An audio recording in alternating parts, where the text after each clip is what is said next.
Toc toc toc. Ah, tiens, on sonne. Qui est là? C'est Jean-Pierre, c'est Jean-Pierre. Jean-Pierre comment? Jean-Pierre, mon latin. C'est pour un sondage.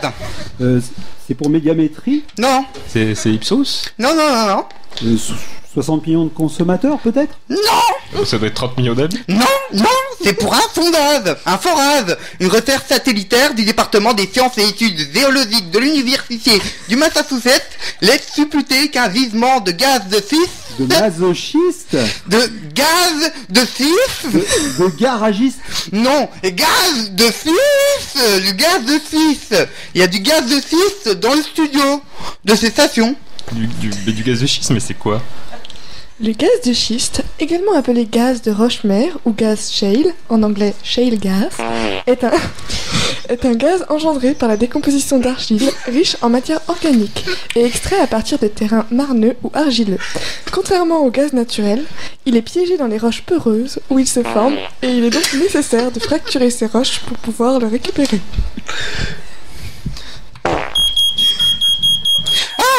La machine s'emballe. Les Massachusettsiens avaient raison. Il y a du gaz de schiste dans votre studio, en grosse quantité. Et c'est quoi votre machine? C'est un compteur Zézer. Ah, mais c'est pour la radioactivité, ça. Mais non, pour la radioactivité, c'est le compteur Zézer. Mais pour les gaz de schiste, il faut un compteur Zézer. Bah, attends, un compteur Zézer. Si vous permettez, j'effectue une recherche préalable. Bon. Je sors mon petit détecteur de ma poste. Bon, bah, qu'est-ce qu'on fait? On continue? Bah, je sais pas, c'est un petit peu ennuyeux là. C'est quoi? Je sais pas. Donc là, il y a Jean-Pierre là qui est en train de faire le tour de la pièce avec son.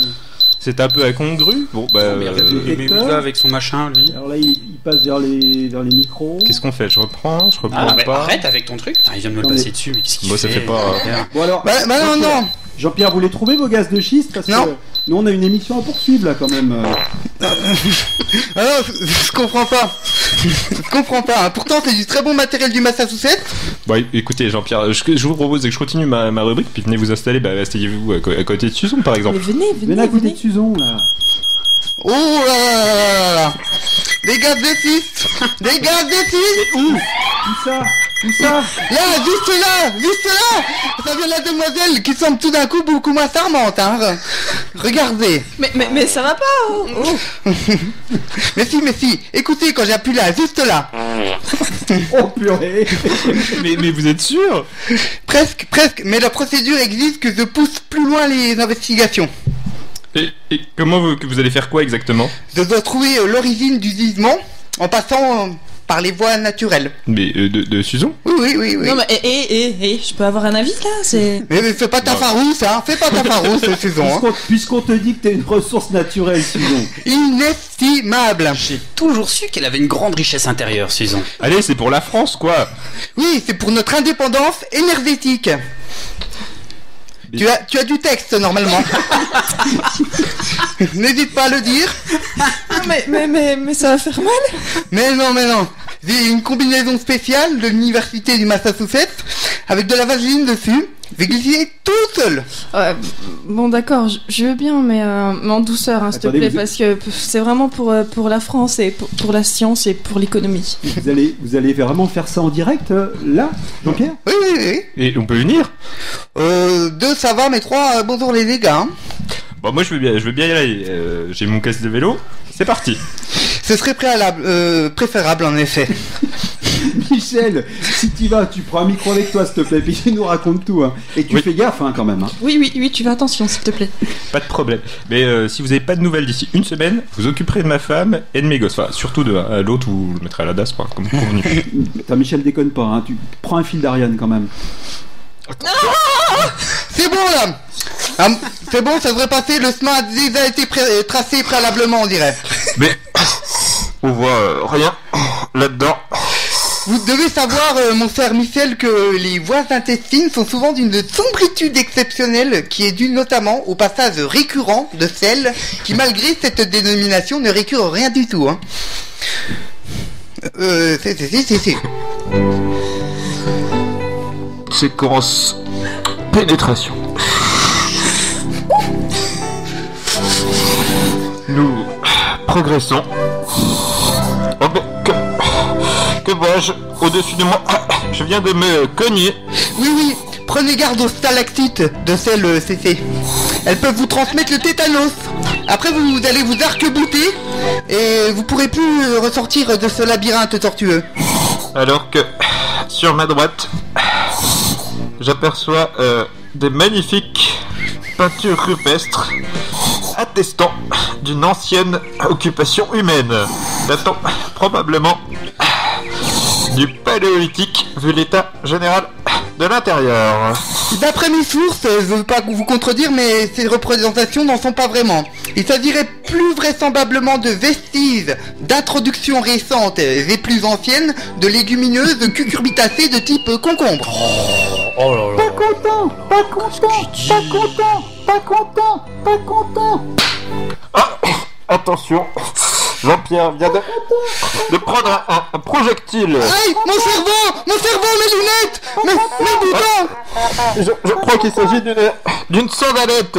Jean-Pierre a reçu une sandalette. J'entends au loin des bruits de manifestation. Oui.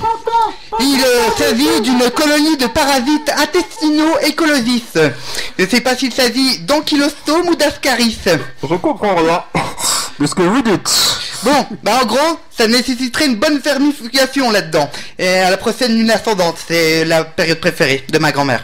Donc, Susan aurait des vers au cul. Tout à fait, Terry.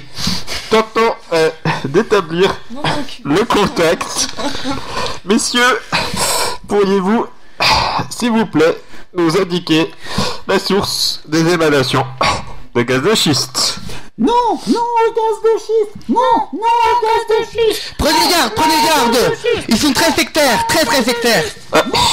Apparemment, l'évocation du gaz de schiste leur mettrait les glandes. Vous n'aurez pas Notre-Dame des Glandes dans l'avion, dans le fion de Susan. Laissez-moi faire, fougueux journaliste trublion. Je connais une technique de scission insoupçonnablement efficace. Regardez. Excusez-moi, jeune ver assassino. Je souhaiterais avoir une discussion avec votre chef. C'est moi, j'ai les plus belles sandalettes. Le dernier congrès, ma motion majoritaire. C'est ma motion qui a gagné, c'est moi. Je suis Profitons-en, suivez-moi, Michel. Nous franchissons les barricades, profitant de la cohue générale.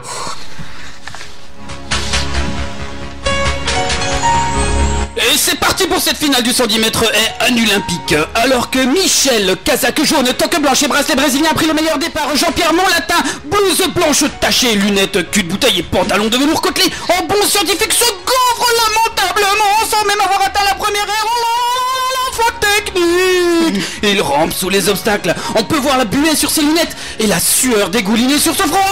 Oh, Michel, tel l'antilope rwandaise qui franchit la ligne d'arrivée. À n'en pas douter, cette victoire restera dans les annales. Oh, quel kiff. J'ai comme une envie de lécher ces parois intestinales. Oh là là, ça doit être l'ivresse de la victoire. Non. Ce n'est pas du tout l'ivresse de la victoire, jeune journaliste échevelé. Il s'agit de ce que l'on appelle en termes scientifiques l'ivresse cystérienne. Nous touchons au but, le gisement est proche. Une masse immense se dessine devant nous. Oui, tout à fait, Michel. Il s'agit d'une masse sphérique. Cette masse sphérique est due à la concentration élevée en énergie fossile. Mais il a une bouche. On va pouvoir l'interviewer. Monsieur Schiste, s'il vous plaît. D'un schiste, monsieur, d'un schiste. Je tiens ma particule, s'il vous plaît. Et j'ai perdu mon test. Oui, effectivement. Effectivement, elle provient d'une longue tradition aristocratique. Cette particule de carbone, humour scientifique et éprouvette. Alors, monsieur de Schiste, pourquoi avoir colonisé ce colon? Pourquoi ce colon? On choisit pas son colon, on choisit pas sa famille, on choisit pas non plus les crottoirs de Mali. Être né quelque part pour celui qui est né, c'est toujours un hasard. Nous sommes donc en présence de l'authentique gaz de schiste. Je vais donc pouvoir lui poser en exclusivité pour Radio Bip la question qui est sur toutes les lèvres. Monsieur de schiste, êtes-vous pour ou contre votre exploitation? Je suis pour. J'en peux plus. Je m'emmerde ici. Et personne ne m'aime. Je suis naturel, nom de Dieu. Et on me jette des sandalettes en cuir de bouc toute la journée. Sortez-moi d'ici. Vous voyez, ceci nous démontre que l'exploitation du gaz de schiste est une action solidaire, généreuse et durable. Mais tout de même, ayons une pensée pour Susan. Oh, ma geôlière. Laissez-moi sortir. Oui, pensons à Susan. La fracture hydraulique nécessaire à l'exploitation de monsieur de schiste ne risque-t-elle pas d'ébranler quelque peu son fondement? Vous savez, une petite fracture hydraulique, ça a jamais fait de mal à personne, hein. Une bonne petite fracture hydraulique, là, comme ça, elle risquerait même d'y prendre un peu de plaisir, hein. Mais moi, je peux plus. Je sens que ça vient. Je sens que ça vient. Attention, attention, il va exploser.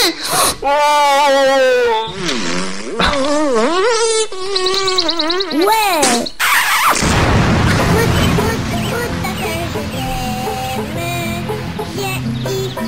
Mon petit